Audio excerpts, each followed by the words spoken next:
How to avoid foreclosure in the Washington, D.C., Maryland, Northern Virginia area. Let's get into it.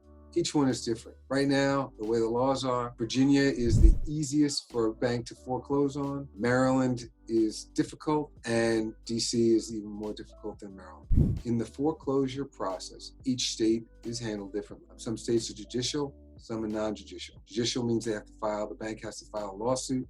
Non-judicial means that the bank has the ability to just appoint a trustee and start the foreclosure process. So you need to understand the difference there. Difference there is time. Places like Washington, D.C., they have to file a lawsuit. That takes time. And now with courts being backlogged, that's different jurisdictions also set different rules. At one point in financial crisis back in 2008, D.C. actually had a situation where they created a board that had to approve foreclosures. However, they didn't staff the board. You have to understand the landscape. Maryland and Virginia, they can just assign a trustee and start the foreclosure process. In our area, in the DC metro area, the easiest place for a bank to foreclose is in Virginia. Then Maryland is kind of in between, and DC is the most difficult, but they do happen. So you do need to respond.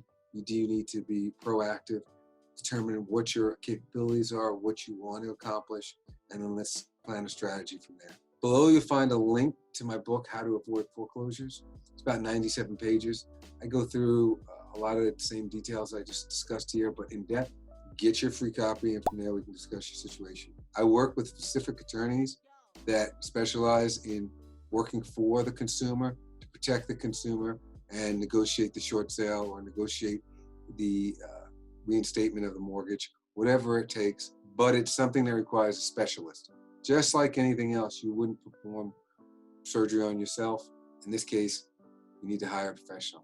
You need to hire somebody who's been there before, who's not learning on your dime, but understands what the solutions are, what the options are, and can explain them to you so that you can make the best decision for you and your family. I hope you found this informative.